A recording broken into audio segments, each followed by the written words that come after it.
Hey guys, it's Oliver Banks again from Armac Animation, and today's subject will be Alita. I saw the movie kind of late. I didn't see it opening weekend or the second. I just saw it kind of late. I never read the manga, even though I'm into comic books a whole lot. But it was just one of those animes that I never, or mangas I never got into. So, but as of seeing the movie is excellent. I like the movie. I like the pacing of the movie. I liked that explained everything and gave Alita a lot of character. I'm not gonna lie, it did kind of remind me of Mega Man.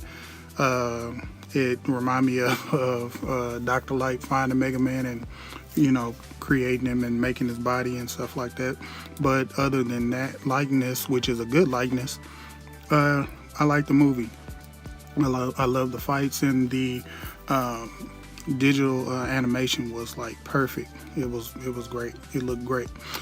Other than that, I decided I wanted to draw her, and as you can see, I wanted to show colors as well.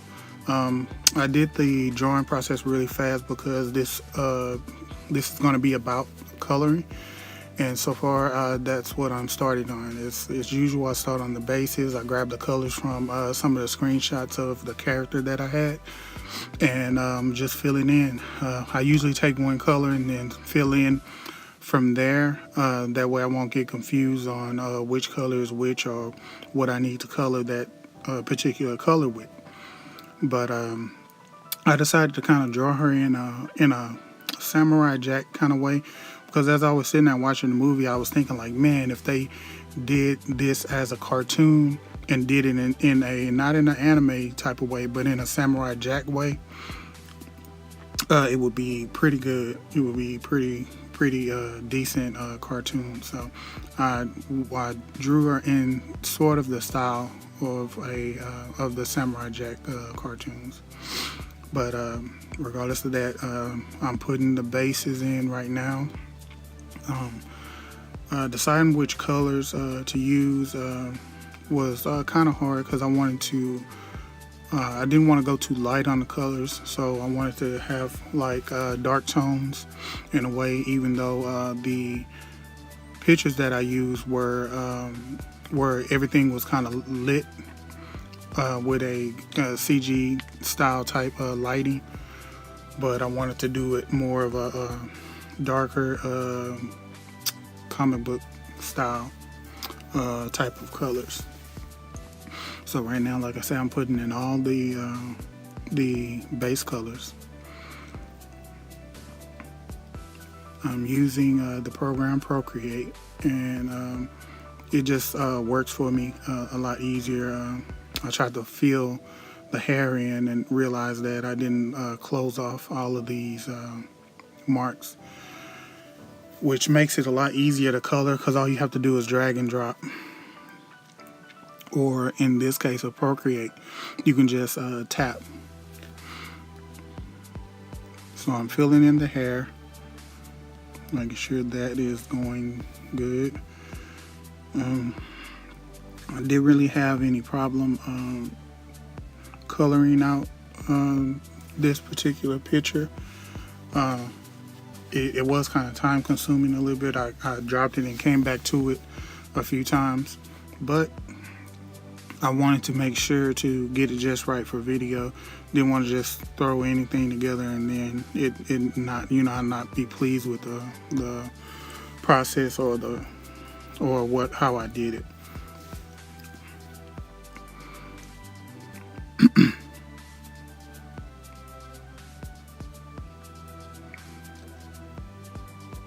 But as far as the movie goes, I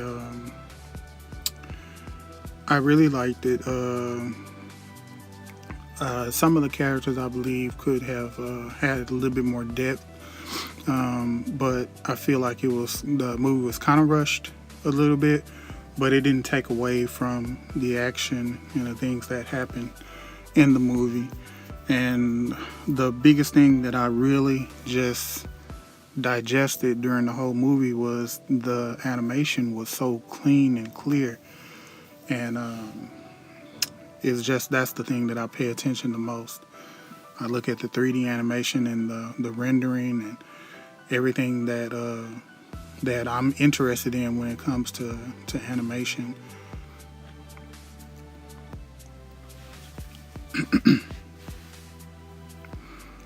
But while I fill in all of these, the different base colors, I want to thank you guys for everybody who has viewed my first full-length video on here. It went up to like 500 and something views. I think almost 600 now. And I just want to thank the guys who just took the time out, and gals, to subscribe to my channel and just watch my videos, man. It means a lot. I've had the channel, I just haven't been able to really do as much with it as I could possible, but hopefully that's going to change, and I hope you guys can help me with that as far as sharing my work and also commenting and let me know the things that you guys want to know. I work a lot in Procreate, so if there's something in Procreate you want to learn, let me know. Or if it's something particular I want to target, or you want me to target, then I'll target that. But as of right now, I'm just doing my daily drawings, and as I do my daily drawings, I post them as videos. That way you guys can see what I'm working on. And so this came to me after I watched the movie.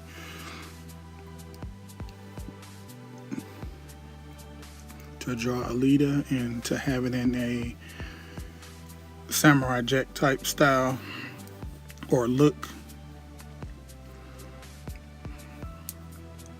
and to try to get these colors and shapes just right.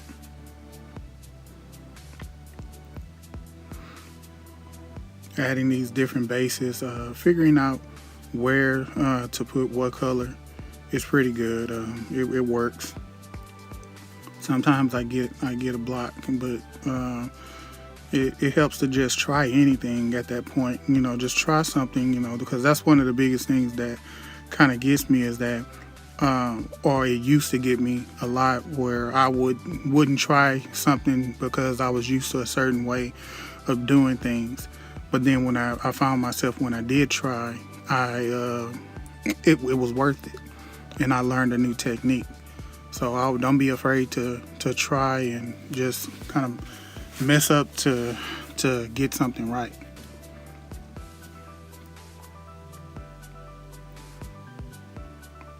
Okay, looking like I'm having most of it colored in right now.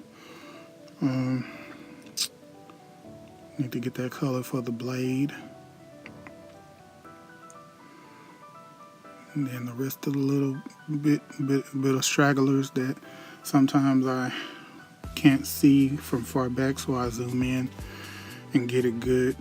I did the line work for this, and boy, I tell you, the video was like really long, so I just don't want to bore you guys with a long video.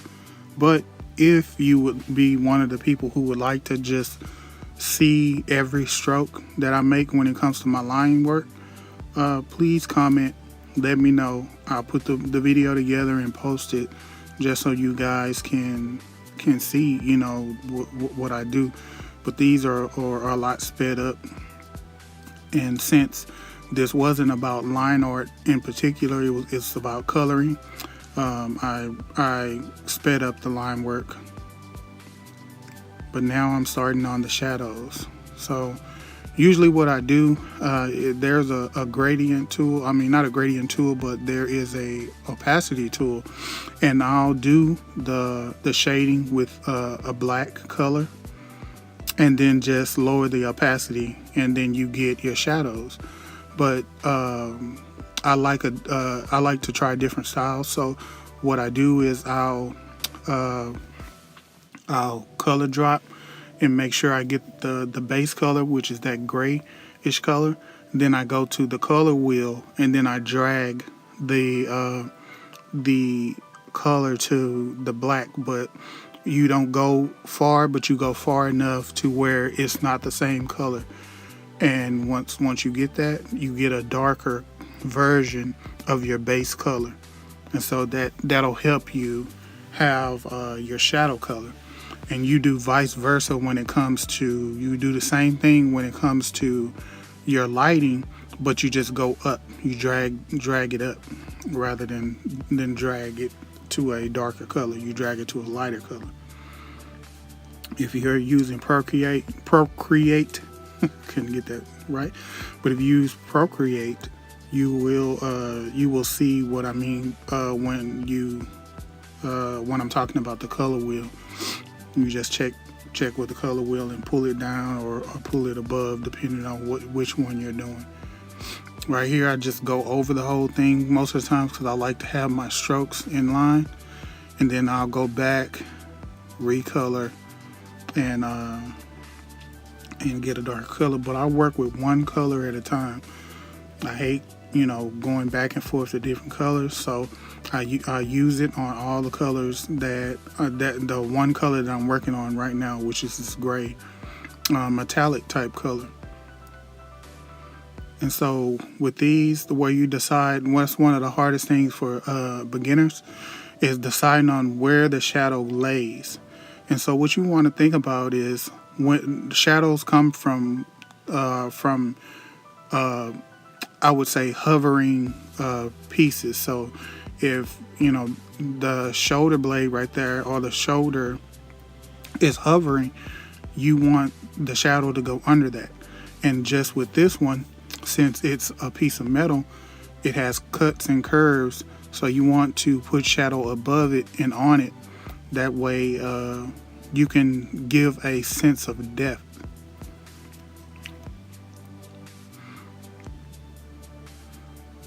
So you want that sense of depth, like that part of the metal is rising. And there's a bottom shadow. And that it makes a difference between somebody who just colors flat colors. Usually when in animation, when you just use just straight flat colors and no shading, is because it benefits the project because you're not taking a long time on a project.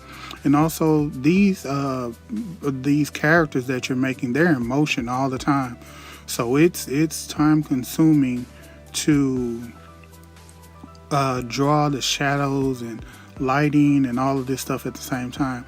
But what I say is it's possible to do it because a lot of anime cartoons do it, a lot of American cartoons do it as well. It's just depending on what type of detail and how detailed you want your cartoon to be. And it's going to take time. The longer they take, usually the more detailed. Just to throw in one of the cartoons that I like as far as the coloring and the visual movement is One Punch Man, one of the animes that I like. And it's because every frame of that show looks like a drawing almost. And it has the shading and it has the lighting, it has all of that. So they have particular people to, just do that, some particular people to do the movement in the studio, and, particular people to do separate things.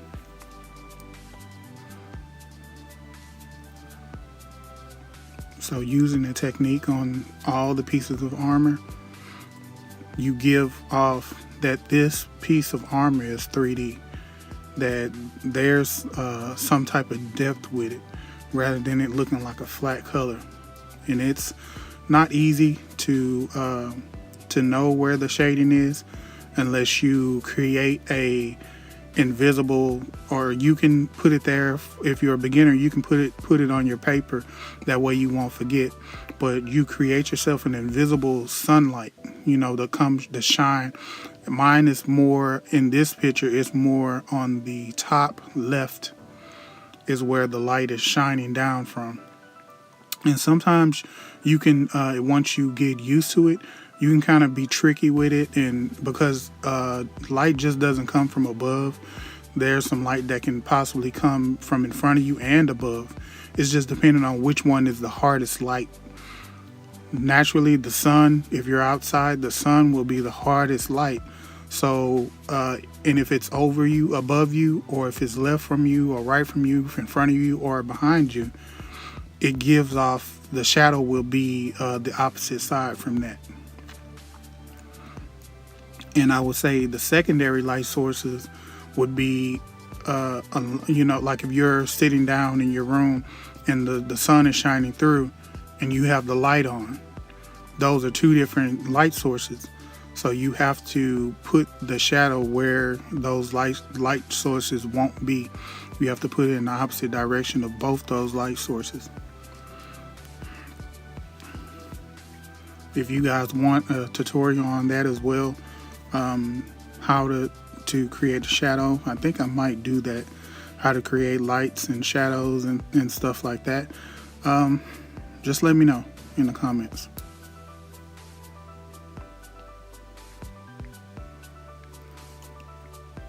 Still giving off that shading. Trying different colors now. Sometimes I jump, but right now it looks like I'm still on that darkish, black, bluish color for the non-metallic parts. The suit is kind of like a leathery part, a leathery texture or material, and they also have pieces on the metal part, which are most likely carbon, and so you can use the same type of shading for both of those.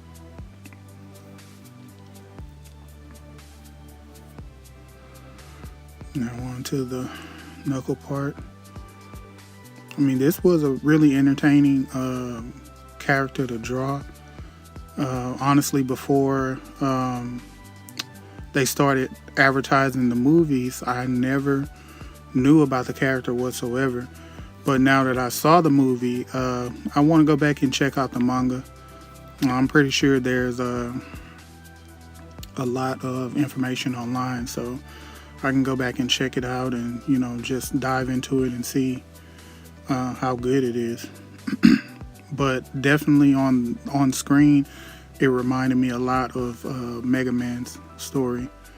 Or not Mega Man's story, but just Mega Man in general, being that she is a cyborg remade or made by,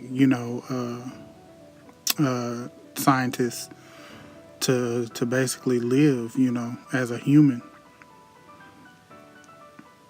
And I'm a huge Mega Man game fan. So it reminded me of that. Also, when she was in the arena, she was wearing that helmet and it looked Mega Man-ish. But anyway, working on the purple muscle sinew now. Deciding to separate, some of the muscle fibers. Looking at the stills that I got, she has like basically, when you look at the human body, the muscle sinew, it has different sections, almost separated, looks like, as well, and they get big individually. So as you work out, or if you work out your body, you can see gradual definition in your your arms or your forearms, all of these things. A lot of these things you don't have to know as an artist, but it helps a lot to know about anatomy, to know about muscle structure, the names of the muscles, the separations in muscles, because you can get your figure a lot better than just assuming that, oh, well, this muscle goes here, that muscle goes there. I mean, it'll work for you for a while, but in order for you to grow, you have to kind of learn how to draw muscle. You're gonna have to learn how to draw material, as in like pants and shirts and cloth and things of that sort. And you're gonna have to learn how to draw metal as well, metal suits and armor and things like that. in order to, just study those things. You can grab a screenshot from the internet and, check it out that way. So far I have on here 4 screenshots of the Alita character. So I just didn't go in cold and not, oh, I remember how she looks. Because once you do that, then you kind of set yourself up to fail. So you always want to be able to get references. And, a lot of people will say, well, oh, you get reference, all you're copying and you don't know by memory. And, that's a lot of craziness, because you need to have that inspiration. You need to have that reference in order to get the results that you need. The best way to learn how to draw is to observe.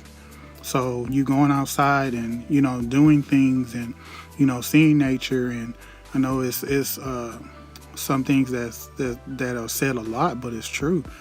You go observe people, observe, people doing the things that they do, the way they move. You need that a lot for animation as well. You can, if you're interested in animation, you can record yourself and, see how you say certain things, the way you move when you say them, the way your eyes wink, the way your facial structure goes.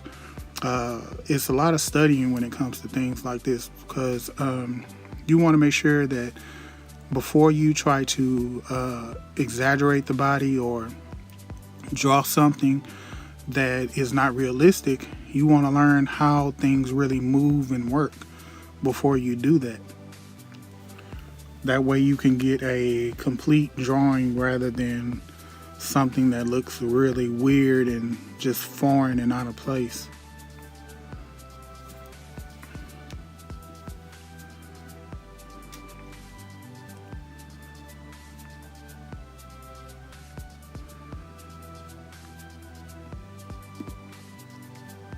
So on this part, I'm still working with the lighting,